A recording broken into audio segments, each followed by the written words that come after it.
आज Chhattisgarh high court में फिर से प्राचार्य पदोन्नति मामले को लेकर सुनवाई हुई। कल जो सुनवाई हुई थी जिसमें एडिशनल एडवोकेट जनरल ने अपनी बातें रखी थी, उनको फिर से बहुत विस्तार पूर्वक स्पष्टता के साथ उन्होंने उन बातों को रखा और कुछ चीज़ें जो इसमें उठाई गई हैं, जो स्पष्ट किया गया है, उनको मैं ब्रीफ में आपको बता रहा हूँ। सबसे पहले तो ग्रेडेशन लिस्ट जो अक्टूबर 2024 का था, उसको पिटिशनर ने चैलेंज किया था। पिटिशनर की ओर से यह मांग उठाई गई थी कि अचानक लेक्चरर और एचएम को अलग अलग काडर में ले जाकर के अलग अलग ग्रेडेशन लिस्ट उसका तैयार किया गया, जो कि कानूनी रूप से सही नहीं है। उसका जवाब देते हुए एडिशनल एडवोकेट जनरल ने ये बताया कि WPS 502 जो कि 2022 का मामला था, उसमें ऑनरेबल हाई कोर्ट का डिसीजन था। उसमें ये कहा गया था कि जो 15(1) नियम है वो अल्ट्रा वायरस है और ये क्लियर नहीं है, इसको आप अमेंडमेंट करिए। तो उसको स्पष्ट करते हुए एडिशनल एडवोकेट जनरल ने ये बताया कि ये जो क्लियरेंस है 15(1) का, भले ही हमने उसको अमेंडमेंट नहीं किया है, पर प्रैक्टिकली हम उसका उस समय से पालन करते आ रहे हैं। 15(1) का मामला असल में है क्या? एचएम की जो सीनियरिटी है और लेक्चरर की जो सीनियरिटी है, वह मिक्सअप करने वाली बात नहीं है, बल्कि जो क्वालिफाइंग सर्विस है उस पर कोर्ट ने स्पष्टीकरण चाहा था 15(1) में। भले ही अमेंडमेंट नहीं हुआ है, प्रैक्टिकली हम उसको उसी ग्रेडेशन लिस्ट में उसका पालन करते हुए हमने उसको तैयार किया था। उसमें ये बात थी कि मान लो कोई शिक्षक एचएम से, मिडिल स्कूल एचएम से लेक्चरर में आया है और लेक्चरर में अगर क्वालिफाइंग सर्विस जो कि 5 साल का अनुभव है प्रिंसिपल पदोन्नति के लिए, अगर उसमें कमी आ रही है, मान लो कोई 3 साल का लेक्चरर है, तो 3 साल को 5 साल पूरा करने के लिए 2 साल एचएम की जो उसका जो अनुभव है शिक्षक का, वो लिया जा सकता है। दरअसल 15(1) यही मामला है जो कि फिलहाल अभी 2019 के रूल में स्पष्ट नहीं है, पर प्रैक्टिकली उन्होंने ये बताया कि हम उसका पालन करते आ रहे हैं और ग्रेडेशन लिस्ट भी ऑनरेबल कोर्ट के अनुसार ही बना था और हमने पूरा कानून का पालन किया है। दूसरी जो बात थी वो ये है कि पिटिशनर जो हैं लेक्चरर ई कॉडर के हैं, जबकि उन्होंने पूरे लिस्ट को ही चैलेंज कर दिया। पूरे लिस्ट को चैलेंज कर देने की वजह से उसमें एलवी कैडर के भी लोग प्रभावित हुए और एचएम लोग भी प्रभावित हुए, एचएम कैडर के लोग भी प्रभावित हुए, जो कि बहुत गलत था और इस आधार पर इस पिटीशन को खारिज किया जाना चाहिए। ये मतलब एडिशनल एडवोकेट जनरल ने ये बात उठाई। तब मिलॉर्ड ने, जज साहब ने काउंटर क्वेश्चन किया कि भाई जब आप एग्जाइल लिस्ट निकालते हैं तो कोई भी पिटिशनर जो है पूरी लिस्ट को ही मतलब चैलेंज करेगा। तब उन्होंने कहा, एडिशनल एडवोकेट जनरल ने, मिलॉर्ड ऐसी बात नहीं है, जब भी कोई लिस्ट निकलती है तो एग्जाइल ही निकलती है किसी भी नौकरी में, पर जिस कैडर से अपने को मतलब नहीं है उस कैडर को हम चैलेंज नहीं कर सकते। उनको अगर चैलेंज करना था तो केवल लेक्चरर ई कैडर को ही वो चैलेंज कर सकते थे, जिसमें कि 744 लेक्चरर्स की पदोन्नति ई कॉडर से हुई है। इस आधार पर भी याचिका को खारिज किया जाना चाहिए, ऐसा उन्होंने अपना तर्क रखा। एडिशनल एडवोकेट जनरल ने एक बात और रखी, 102 लोगों की सूची पिटिशनर के काउंसलर की ओर से कोर्ट को अपने मतलब जवाब में दिया गया है कि ये जो 102 लोग हैं वो जूनियर हैं पिटिशनर से और उनकी पदोन्नति हो गई है।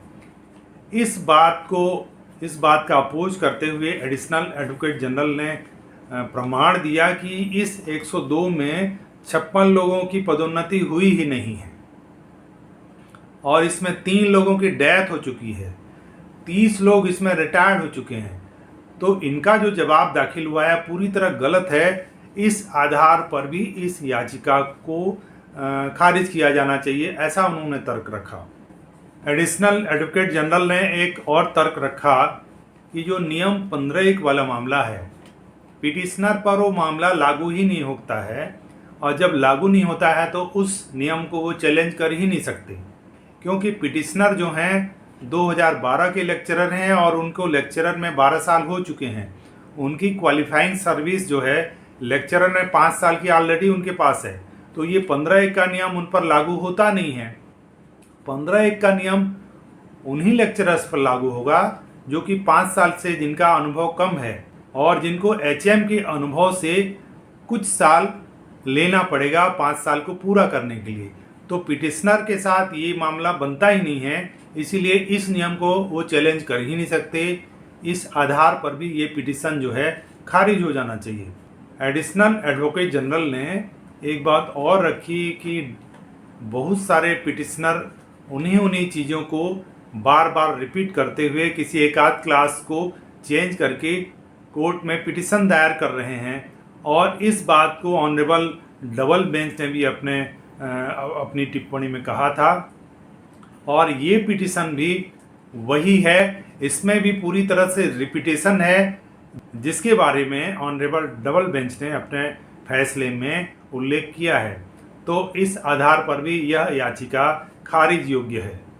एक इंटरवीनर्स ने ये कहा कि आखिर पिटिशनर चाहते क्या हैं? क्या वो लेक्चरर की सेवा को फार्गो करना चाहते हैं? अगर वो ऐसा करते हैं, जो कि संभव नहीं है, मान लो एक बात मान भी लें कि अगर वो फार्गो कर दें और HM में पुनः लौट जाएं, तो उनकी लेंथ ऑफ सर्विस में अगर लेक्चरर की सीनियरिटी को घटा दिया जाए तो सबसे HM में नीचे चले जाएंगे। ये तथ्य भी उन्होंने रखा। हालांकि ऐसा संभव ही नहीं है। कोई अगर लेक्चरर कॉर्डर में है तो HM कॉर्डर में वो न तो जा सकता है, न HM कॉर्डर की सीनियरिटी या उसके प्रमोशन से संबंधित किसी भी चीज़ को वो चैलेंज कर ही नहीं सकता है। इसलिए भी ये याचिका जो है खारिज योग्य है, ऐसा इंटरवीनर्स ने कहा। पूरी बातचीत जो है WPS 502 2022 का जो मामला है उसी पर केंद्रित था, और उसी के आधार पर ये जो पदोन्नति हुई है उसमें पूरी बातों का पालन किया गया है, ऐसा एडिशनल एडवोकेट जनरल ने कहा स्पष्ट रूप से। एडिशनल एडवोकेट जनरल ने ये कहा कि पिटिशनर का सीनियरिटी नंबर ग्रेडेशन लिस्ट में 1144 है, जबकि 1039 तक की पदोन्नति दी गई है।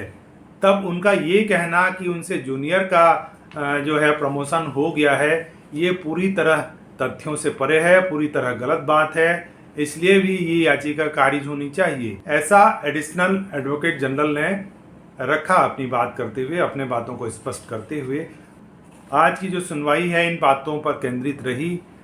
इसमें सोमवार को फिर से पिटिशनर के जो काउंसलर हैं अपनी बात रखेंगे।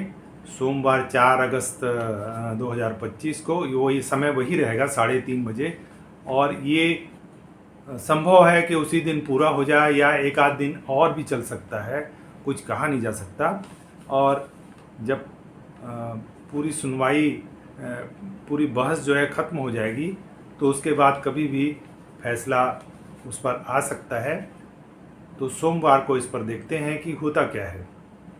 बातचीत आपको अगर अच्छी लगती हो तो बीच बीच में आप ज़रूर इसको साझा भी करें अपने मित्रों के साथ, और सब्सक्राइब ज़रूर कर दें। धन्यवाद।